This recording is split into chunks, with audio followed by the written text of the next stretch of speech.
Welcome to the Gentleman's Guide to Gaming on the Onyx Path YouTube channel. I am here with my Onyx Pathcast co-hosts and fellow in-house developers, Dixie Cochran. Hello! And Eddy Webb. Hello! Yeah, they're actually saying this with a lot more energy than they do on the podcast. No, usually whatever. I've had 2 mimosas and a coffee. I'm great. Excellent. And it's not even 11 a.m. It is after 11. It's past 11 a.m. And it's Saturday brunch. For the moment.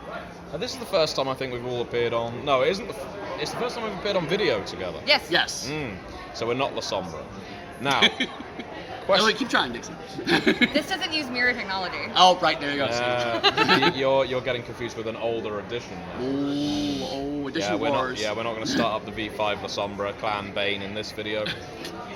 So question 1 for my co-hosts is, which of the recent announcements are you most excited by? Eddy. I'm really excited about Scion Dragon, honestly. Yeah?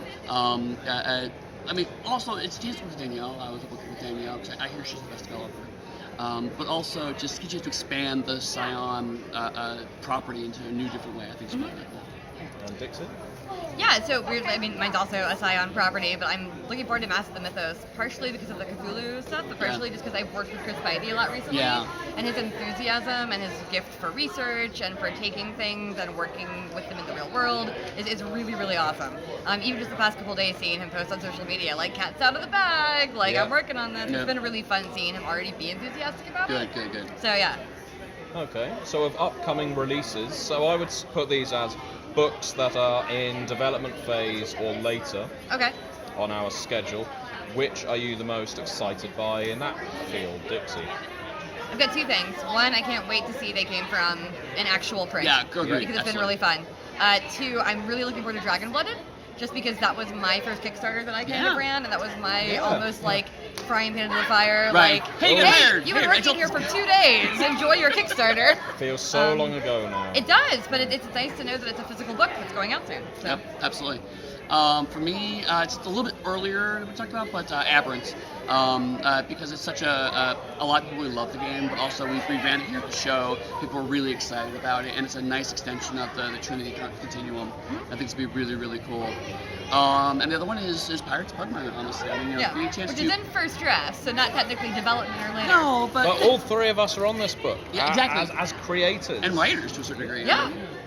And I mean, it's I love working with you guys, but also working creatively on a project together is really, really fun, and I'm really excited about that. Yeah. So I know I broke the rules, but I don't care. I love these books. That's all right. You're a rule breaker. I am. I'm a rebel. Rebels have a clue. Yeah. So, of recent releases, which are you the proudest of? I'd say that goes back about 2 years. So anything you might have edited, developed, or the like. Eddy? Haha, cut you off. Oh, it's just me off. Cut you off. Of course I did. I've been interrupted live now. Yeah. See, and I've seen the interruption happen.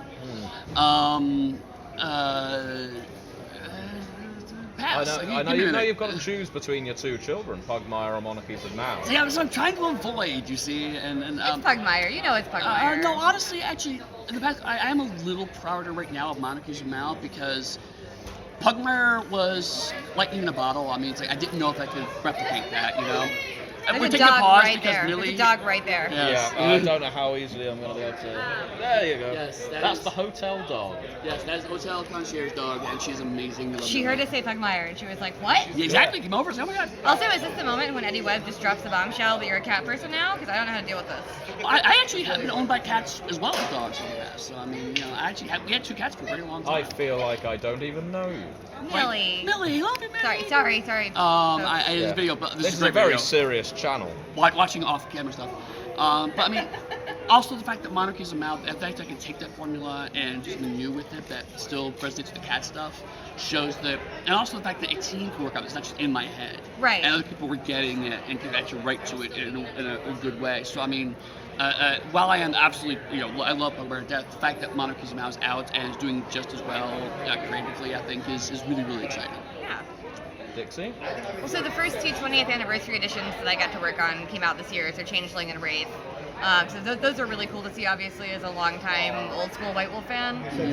Those are the books where, like, I'll look at it and be like, I played Changeling when I was 15. Yeah. And then I worked on Changeling when I was 32.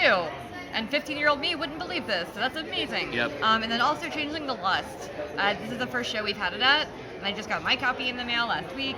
And just seeing the enthusiasm for it, seeing the response to it so far. That's before it's even gone to like a wider release. Yeah. And even just seeing it out right now and like holding it, like, you know, it's got a shiny cover, it's got beautiful artwork.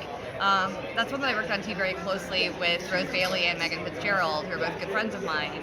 So it's kind of like a special little pet project because even though I was the editor on it, when Rose was developing it, she would come to me and ask questions occasionally just as her friend. So I feel like I've been there through the whole cycle, which is awesome.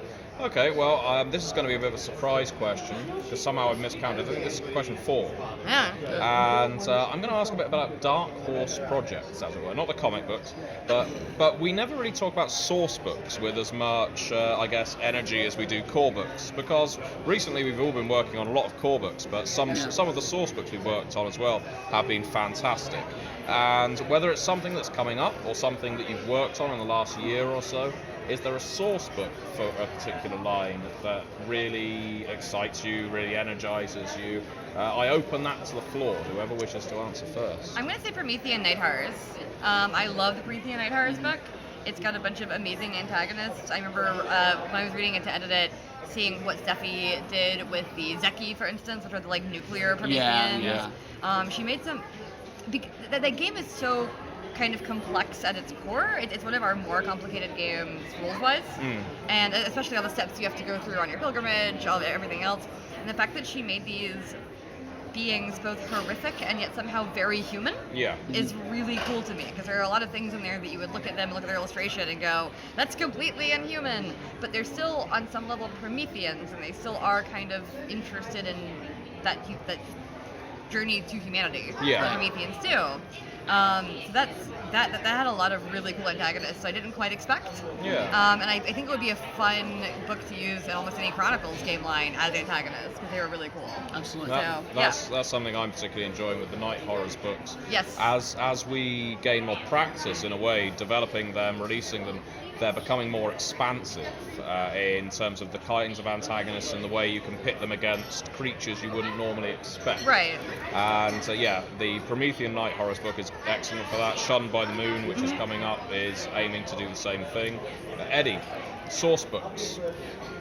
One that we maybe haven't talked a lot about is in media res for Trinity, because the fact that a lot of people are still looking at Trinity Continuing Core book as just like, here's the rules and that's it. But it is actually a really great way of doing modern day kind of action hero, super spy kind of stuff.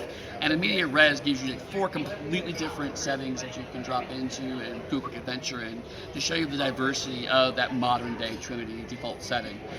So having a chance to kind of a lot of our games are usually there's a very distinct focus. This is, our superhero game. This is, our game about beautiful madness, whatever. So having a game where it's like, here shows you the breadth of what's possible. Right. And finding ways to get that across to people has actually been an interesting challenge. But I think in media res is kind of the first really cool step of like, here's a way to approach a game maybe you weren't previously familiar with. And you realize that each choice can actually make a very distinct style of game.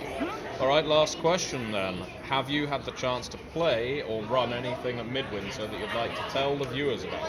Dixie, this is a big moment for you. Okay. You're here to hear folks. I played games at this convention. I played more than one game. So the first they were here, I guess Thursday actually, I did a playtest with Danielle Lozan of a game she's working on that's based on Blades in the Dark mechanics, and that's all I'm going to say about it past that because it's her game. But it was really, really fun, and I was playing that with like Megan Fitzgerald and Neil Price, people that we have a good time rolling dice and laughing and being Thanks silly for remembering that I was there. I was going to mention you as well. I'm saying people that are fun.